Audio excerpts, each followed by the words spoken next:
So today, we are making what is considered to be the most popular dish that hails from Spain. However, we're gonna make it with no meat. That way it's a dish that everybody can enjoy. We're talking a Chik'n-Less Paella Valenciana.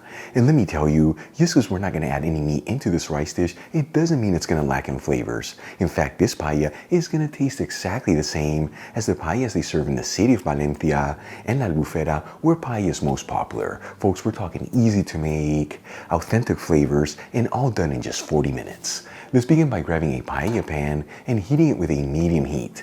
The size of the pan that I'm using is 12 inches in diameter, which is 30 centimeters, perfect for 2 to 3 servings. And I'm gonna add in a quarter cup of extra virgin olive oil, which is 60 milliliters. While the olive oil is heating, I'm gonna cut 20 fresh green beans that have been washed and patted dry, each one into pieces that are 2 inches long, which is about 5 centimeters. Then we'll finely chop 6 cloves of garlic. Traditionally, garlic is not added to paella valenciana, but since we're not gonna add any meat, that garlic is gonna add a beautiful depth of flavors. And we'll finely grate 2 tomatoes to end up with half a cup of tomato sauce, which is about 125 grams. Once the olive oil is nice and hot, we'll add in the pieces of green beans. And we'll mix them around, that way they're all coated in that olive oil, and we're gonna go for about 3 to 4 minutes here, or until they're lightly sauteed. After about 4 minutes, and the green beans are lightly sauteed, I'm gonna add in the chopped garlic, and we'll continue to mix this together, and we're gonna go for about 15 to 30 seconds on the garlic. You don't wanna brown it, you just want it to be nice and fragrant.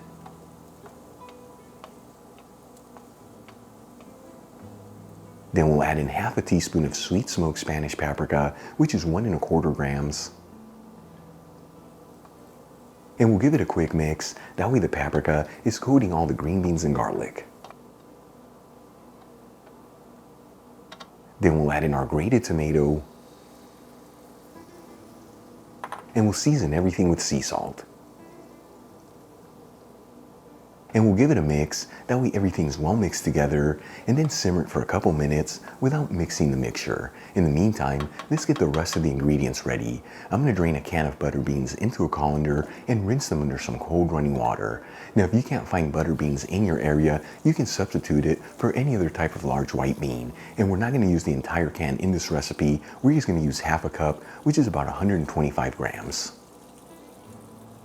And we'll also measure out 1 cup of Spanish round rice, which is about 220 grams. You know, when it comes to paella, there is no substitute for the rice, but if you can't find it in your area, you can also use short grain rice or even arborio rice. All right, let's move back to the paella pan. Once the grated tomato has thickened up, it's been about 3 to 4 minutes. I'm gonna add in the half cup of butter beans.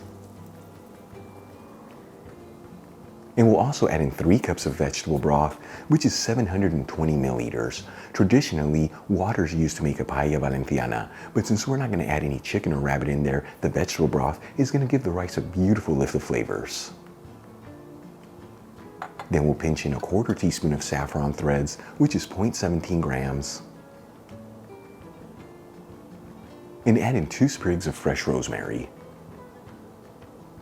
Then we'll turn up the heat to a high heat, give it a mix, and bring that broth to a boil. As always, the saffron that I'm using is from Golden Saffron. You'll find a link where you can get some in the description box below. Once the broth comes to a boil, I'm gonna add in the 1 cup of rice, and we'll give this one final mix, that way everything's evenly distributed. And like I always tell you, when you're making a paella, you don't want to overmix that rice, otherwise it's going to start to release its starch and it's going to lose its beautiful texture.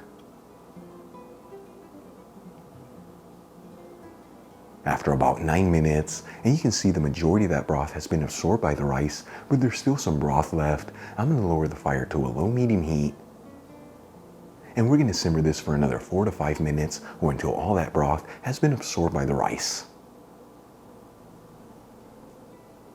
Once there's virtually no broth left in the pan, it's time to achieve the socorat, which is that famous layer of caramelized burnt rice underneath.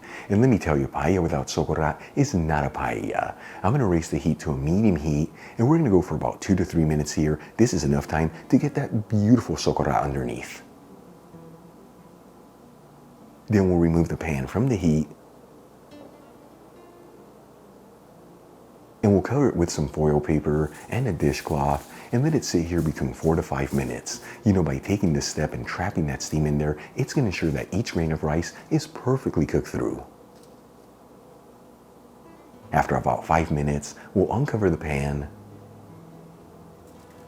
and we'll garnish it with some lemon wedges. Check it out, our Chik'n-Less Paella Valenciana is done. Beautiful presentation, authentic aromas coming out of it, and all done in just 40 minutes. Let's give it a try and see how it turned out.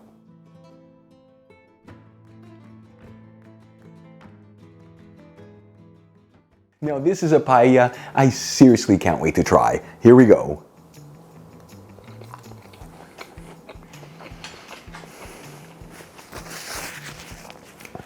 Absolutely delicious.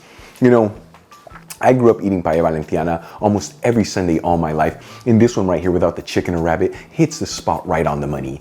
You know, it doesn't matter if you're making a paella Valenciana, a seafood paella, paella mixta. At the end of the day, the rice is the star of the dish. The rest of the ingredients are used there to flavor that rice, folks. Give this a try at home. So easy to make. Serve it next to a garden salad and a bottle of Spanish wine. More specifically from the wine region of Utiel Requena, you're gonna have yourself an instant trip to the beautiful city of Valencia. Really quick before I go, shout out to a couple of my patrons, David Anthony, Jean, Maybeth Robles, William Judd, and Manuel J. Rosales. Again, guys, thank you so much for being patrons of Spain on a Fork. You know how much I appreciate you. If you enjoyed today's video, hit that like button as it really helps out the channel. Leave me a comment below. And as always, don't forget to share this video with your family and friends. That way our Spain on a Fork community can continue to grow. Till the next time, hasta luego.